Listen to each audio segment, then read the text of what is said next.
এই নির্বাচনী যাত্রার অন্যতম প্রধান দাবি, অন্যতম প্রধান এজেন্ডা। আমরা নির্বাচনের আগেই তার চার্জশিট থেকে শুরু করে সকল কার্যক্রম যাতে সম্পন্ন হয় এবং আমরা অবশ্যই এই হত্যাকাণ্ডের সুষ্ঠু বিচার আমরা এই বাংলার মাটিতে আদায় করে ছাড়বো ইনশাআল্লাহ।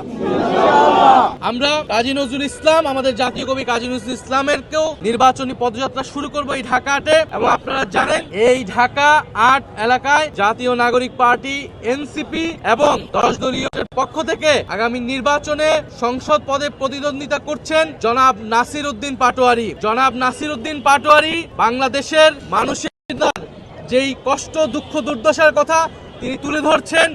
অত্র এলাকার দুর্নীতি, চাঁদাবাজ এবং সন্ত্রাস, যাকে ভয় করে এই এলাকার মানুষ কোনো কথা বলতে পারে না এতদিন। জীবন অবাক না করলে কে করবে? 28% মিল্ক ফ্যাটের অবাক করার সাথে ফ্রেশ মিল্ক পাউডার। জীবন অবাক করুক প্রতিদিন।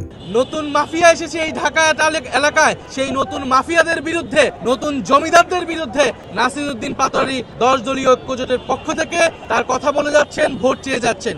আমরা আজকে ঢাকা এলাকায় প্রদক্ষিণ করব, মার্চ ফর জাস্টিস আমরা করব এবং আমরা আনুষ্ঠানিকভাবে জাতীয় নাগরিক পার্টি এনসিপি আমরা আজকে এখানে 3 নেতার মাজারে কবর জিয়ারতের মাধ্যমে আমরা আমাদের নির্বাচনী পদযাত্রা ঘোষণা করলাম। সারা বাংলাদেশের মানুষের প্রতি আমরা আহ্বান জানাচ্ছি, আপনারা 10 দলীয় ঐক্যজোটকে বিজয়ী করুন, 10 দলীয় ঐক্যজোটের মার্কাকে বিজয়ী করুন এবং জাতীয় নাগরিক পার্টি এনসিপি সারা দেশে যেই 30 জন প্রার্থী রয়েছে সেই 30 জন প্রার্থীকে শাপলা কলি মার্কায় বিজয়ী করে সংসদে পাঠান। সংসদে জাতীয় নাগরিক পার্টি এবং এনসিপি এবং 10 দলীয় সাধারণ মানুষের কথা বলবে, গণ অভ্যুত্থানের কথা বলে, সংস্কারের কথা বলবে, সার্বভৌমত্বের কথা বলবে।